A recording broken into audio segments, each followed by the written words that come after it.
கடந்த 10 ஆண்டுகளாக பாஜகவின் நரேந்திர மோடி ஆட்சியில் அரசியலமைப்பு சட்டத்தை சிதைத்து தனக்கான சட்டமாக பாஜக ஆர்எஸ்எஸின் சட்டமாக தொடர்ந்து மாற்றி வருகிறார்கள். தேர்தல் ஆணையரை நியமிப்பதாக இருந்தாலும் சரி,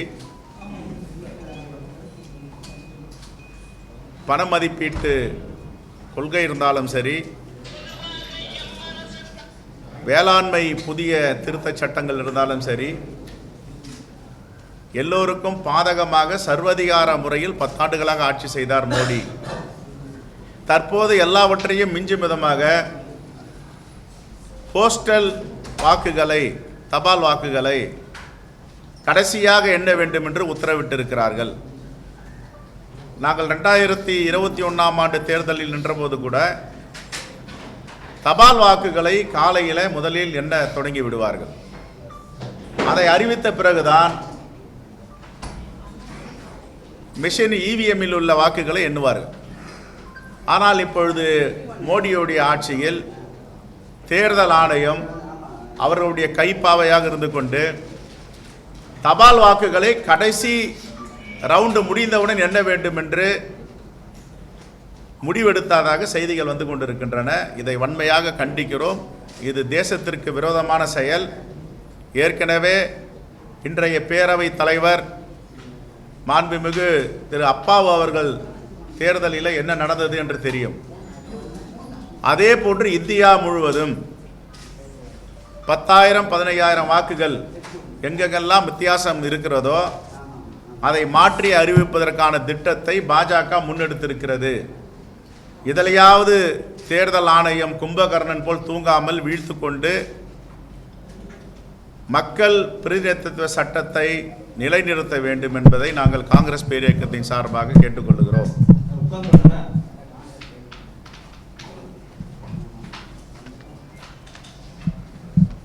தியானம் இன்றைக்கு நிறைவு நாளாக தியானத்தில் ஈடுபட்டு கொண்டிருக்கிறார். நாம் எல்லாம் பட்டினத்தார் தியானத்தை கேள்விப்பட்டு இருக்கிறோம். பாம்பன் சுவாமிகள் உடைய தியானத்தை எல்லாம் கேள்விப்பட்டு இருக்கிறோம். அந்த மகான்கள் தியானம் செய்தது மக்களுடைய நலனுக்காகவும் நாட்டுடைய நலனுக்காகவும் மேற்கொண்டார்கள். அனைத்து தரப்பு மக்களும் மகிழ்ச்சியோடு வாழ வேண்டும். இதுதான் தியானத்துடைய பொருள். யாரும் விளம்பரம் தேடிக்கொள்ளாமல் அரசியலுக்காக பயன்படுத்தியதாக வரலாறே இல்லை. ஆனால் நம்முடைய பிரதமர் அவருடைய தொகுதி வாரணாசியில் ஓட்டெடுப்பு நடந்து கொண்டு இருக்கிறது. இங்கே வந்து தியானம் செய்கிறார். தேர்தல் ஆணையத்திடம் இது தவறு. அவர் தியானம் செய்யலாம், அவருடைய தனிப்பட்ட முறை, அதில் எங்களுக்கு எந்தவித கருத்து வேறுபாடும் கிடையாது. ஆனால் அந்த தியானத்தை அரசியலாக மாற்றக்கூடாது, அரசியலுடைய பிரச்சாரமாக மாற்றக்கூடாது, தேர்தல் பிரச்சாரமாக அது அமைந்துவிடக்கூடாது என்று தொடர்ந்து நாங்கள் வலியுறுத்தி வருகிறோம். ஆனால் தேர்தல் ஆணையம் இதிலும் கண்ணை மூடிக்கொண்டு வேடிக்கை பார்த்து கொண்டு இருக்கிறது. கேட்டால் இது மௌன விரதம் தானே, இதில் என்ன தவறு இருக்கிறது என்று, இது மக்கள் பிரதிநிதித்துவ சட்டத்தின் கீழ் வரவில்லை என்று சொல்லுகிறார்கள். 14 கேமராவை வைத்துக்கொண்டு தியானம் செய்வது இதற்கு பேர் தியானமா? இதற்கு கூட தேர்தல் ஆணையத்திற்கு ஏன் தெரியவில்லை? தியானம் செய்பவர்கள் எந்தவித இடையூறும் இல்லாமல் அமைதியான முறையில் தனிமையில் தியானம் செய்வார்கள். 14 கேமராவை முன்பு வைத்துக்கொண்டு ஒரு மனிதன் எப்படி தியானம் செய்ய முடியும்? இதற்கு பேர் தியானமா?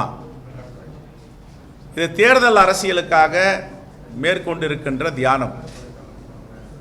எதற்காக விவேகானந்தர் தன்னுடைய வாழ்க்கையை அர்ப்பணித்து எல்லா மக்களுக்குமான ஒரு தலைவராக விளங்கினாரோ, அவருடைய சிகாகோ பேச்சுகளாகட்டும், இந்தியாவில் பேசிய உரையாகட்டும், அதற்கு நேர்மாறாக விவேகானந்தருடைய புகழை கெடுப்பதற்கும் இப்படிப்பட்ட முடிவை நரேந்திர மோடி எடுத்திருக்கிறார். இது வன்மையாக கண்டிக்கத்தக்கது.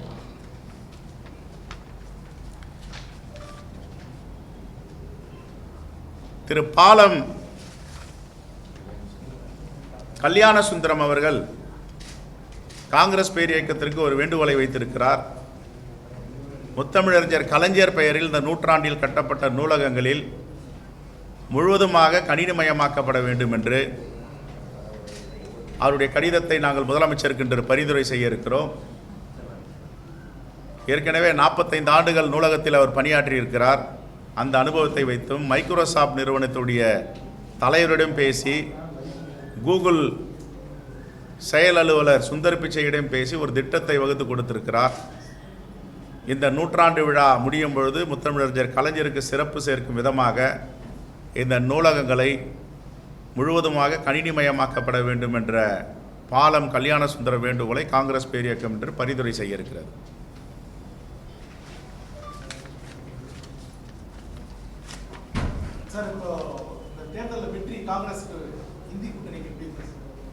எங்கள் தலைவர் ராகுல் காந்தி ஏற்கனவே சொல்லிட்டாரு. அவர் முன்மொழிந்ததை நாங்கள் வழிமொழிகிறோம். மிகப்பெரிய அளவில் யாரும் எதிர்பார்க்காத அளவிற்கு இந்தியா கூட்டணி வெற்றி பெற இருக்கிறது. ஆனால் எல்லா வேலையும் முடித்துவிட்டு வாக்கு எண்ணிக்கையின் போது விழிப்புணர்வோடு இருக்க வேண்டும். குறிப்பாக 17C அந்த படிவத்தை கவனமாக பார்க்க வேண்டும். 17C படிவமும் விவிபேடில் எழுதப்பட்ட அந்த எழுத்துக்களும் இவிஎம் இயந்திரத்தில் உள்ள எழுத்துக்களும் ஒரே மாதிரியாக இருக்க வேண்டும். எத்தனை வாக்குகள் பதிவாகி இருக்கிறது என்று 17Cயில் இருக்கிறதோ அது விவிபேடிலும் இருக்க வேண்டும், இவிஎம் இயந்திரத்திலும் இருக்க வேண்டும். இதை எங்களுடைய வாக்குச்சாவடி முகவர்கள் உன்னிப்பாக கவனமாக இருக்க வேண்டும். இவ்வளவு நாள் உழைத்த உழைப்பு, இந்த 10 ஆண்டுகள் போராட்டம், ஜனநாயகத்தை மீட்டெடுப்பதற்கான போராட்டம் வெற்றி பெறும் பொழுது 24 மணி நேரமும் வாக்கு எண்ணிக்கை என்று காங்கிரஸ் பேரியக்கத்தை சார்ந்த தோழமை கட்சிகளை சார்ந்த வாக்குச்சாவடி முகவர்கள் கண்ணும் கருத்தமாக இந்த தேசத்தை பாதுகாப்பதற்கும் இந்திய அரசியலமைப்பு சட்டத்தை பாதுகாப்பதற்கும் விழிப்போடு இருக்க வேண்டும் என்பதுதான் எங்களுடைய கோரிக்கை.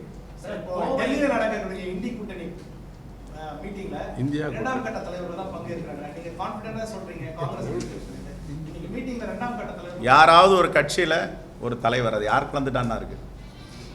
இப்போ நான் இங்கே வர முடியல, 2 நாள் ஊரில் இல்லை, எங்கள் தலைவர்கள்லாம் வந்து இங்கே பத்திரிகையாளர் சந்திக்கிறாங்க, விழா எடுக்கிறாங்க. அதான் ஜனநாயகம். ஜனநாயகம் சொல்றீங்க. இந்த எக்ஸிட் போல்ல வந்து காங்கிரஸ் பிரதிநிதிகள் யாருமே வந்து பங்கேற்க கூடாது விவாத நிகழ்ச்சியில. ஏன் தவிர்க்கிறீங்க? வெற்றி வாய்ப்பு உங்களுக்கு பிரகாசம் சொல்றீங்க. அதை தவிர்த்ததுக்கு உண்டான காரணம்? அது ஒரு கட்சிக்கு ஒரு கொள்கை, ஒரு முடிவுங்க. அதில் யாரை நான் தலைய முடியும், யாரை நான் கேட்க முடியும்? உங்களுடைய வெற்றியை கொண்டாட வேண்டியது தொலைக்காட்சியில் கடமை இருக்கு. கரெக்ட். சொன்னீங்க வெற்றி பிரகாசம். அதான், அதை கொண்டாடுறது ஆணவமாக இருக்கக்கூடாது. பாஜக மாதிரி அடக்கமாக இருக்கணும். நாங்கள் அடக்கமாக இருக்கோம். மகிழ்ச்சின்னு கூட சொன்னாங்க. இல்லை, அடக்கமாக இருக்கோம். ரைட். நெக்ஸ்ட். கவுன்சிலர் வந்து குப்பை அகற்றலன்னு சொல்லிட்டு கவுன்சிலரோட கணவனை சேர்ந்த காங்கிரஸ் கவுன்சிலர் அது சட்டப்பிரகாரம் நடவடிக்கை எடுக்கட்டும். நான் காலையிலேயே கேட்டாங்க, யாராக இருந்தா சார் தவறு செஞ்சால் தவறு தான், நடவடிக்கை எடுக்கட்டும். இல்லைங்க, நான் என்ன காலையில் கூட கோயம்புத்தூர்லேருந்து பேசினேன். இருங்க சார், காலையிலேருந்து கோயம்புத்தூர் வந்து பேசினாங்க. காவல்துறைக்கு என்ற கடமை இருக்குது. யார் தவறு செஞ்சாலும் நடவடிக்கை எடுங்க. உண்மையான குற்றவாளியை நீங்கள் வழக்கு போடுங்கன்னு சொல்லியிருக்கோம். அதான் சார், விசாரணை புலன் விசாரணையில் அவங்க தான் தவறு செஞ்சாங்கன்னு சொன்னா அவங்க மேல புலன் விசாரணை செய்ய வேண்டியதானே. ஏங்க நீங்க கூட்டணியில திமுக கட்சியுடைய அரசுல 3 பிரிவின் கீழ அந்த பையன் மேல வழக்கு போட்டுருக்கீங்க. காலையில இதை கேட்டாங்க சார். நீங்க கேட்ட கேள்விக்கு மேல நிறைய கேள்வி கேட்டாங்க. காங்கிரஸுடைய நிலைப்பாடுனா யாரா இருந்தாலும் தவறு செய்தால் புலன் விசாரணை தெரிய வந்தால் நடவடிக்கை எடுங்க, அவர் மேலே வழக்கு பதிவு செய்யுங்க, சிறைக்கு அனுப்புங்க, நீதிமன்றம் தண்டனை வாங்கித்தாங்க. நாங்கள் என்ன குற்றவாளிகளை காப்பாற்றுறோம்னா சொல்லிட்டு இருக்கோம்? அப்படிலாம் கிடையாது. நடவடிக்கை எடுக்க சொல்லியிருக்கோம் சார். நீங்களும் சொல்லுங்க, ஓங்கி இங்கே பேசுறத இன்னும் சவுண்டாக பேசுங்க, வெளியில் போயிட்டு நடவடிக்கை எடுங்க. சரி, அதுக்கு மேலே உயர் நீதிமன்றம் இருக்கு, உச்ச நீதிமன்றம் இருக்கு. நீதிமன்றம்லாம் வேடிக்கை பார்க்குமா? தானாக முன் வந்து எடுக்கிறாங்களோ? ஒரு பத்திரிகையை படிச்சுட்டு வந்து இந்த வழக்கை தாமாக முன் வந்து எடுக்கிறோன்னு நீதிமன்றம்லாம் சொல்லுது இல்லை? அது மாதிரி எடுக்கட்டும். நான் போலீஸ் அதிகாரி இல்ல சார், நான் எப்படி புலன் விசாரணையில போய் இறங்க முடியும்? காவல் அட என்னங்க நீங்க காவல்துறை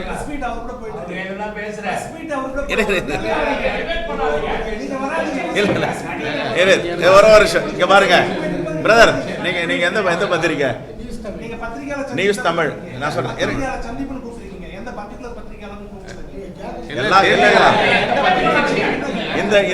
இந்த தெரிஞ்சுக்கிற உரிமை கூட கிடையாதா? இல்ல சார், நீங்க எந்த பத்திரிகை இப்போ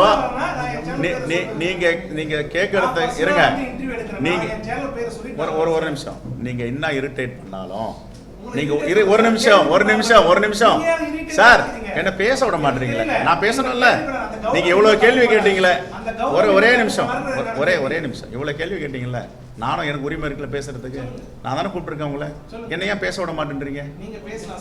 இல்லையே, பேச விடலையே, நீங்க எங்கெங்கயோ பேசிட்டு இருக்கீங்களே, என்கிட்ட பேச சார், பிரஸ் மீட் நடத்துறது நானு, நீங்க நேரம் என்கிட்ட பேசுங்க.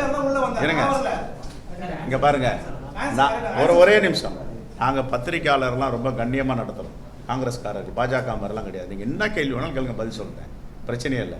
நான் என்ன சொன்னேன், காலையிலேயே கோயம்புத்தூர் பத்திரிகையாளர்கள் கேட்டாங்க, நான் என்ன சொன்னேன்னா, யார் தப்பு செஞ்சிருந்தாலும் காவல்துறை புலன் விசாரணையில் குற்றவாளி என்று நிரூபிக்கப்பட்டால், கண்டறிந்தால் வழக்கு பதிவு செஞ்சு சிறையில் அடிங்க, நீதிமன்றம் தண்டனை வாங்கி தரங்கன்னு சொல்லியிருக்கேன்.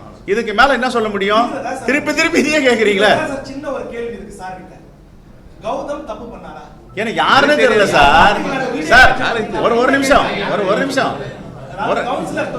ஒரே நிமிஷம், நான் இன்ஸ்பெக்டர் ஆஃப் போலீஸ்ல சார், ஸ்டேஷன் ஆபீசர் இல்ல, நான் காவல்துறை நடவடிக்கை எடுக்கணும்னு சொல்றேமே. நான் இப்ப யாங்க அவர் தப்பு செஞ்சாரு, இவர் தப்பு செய்யல சொல்லியே, யார் தவறு செஞ்சாலும் நடவடிக்கை எடுங்கன்னு சொல்றோம்.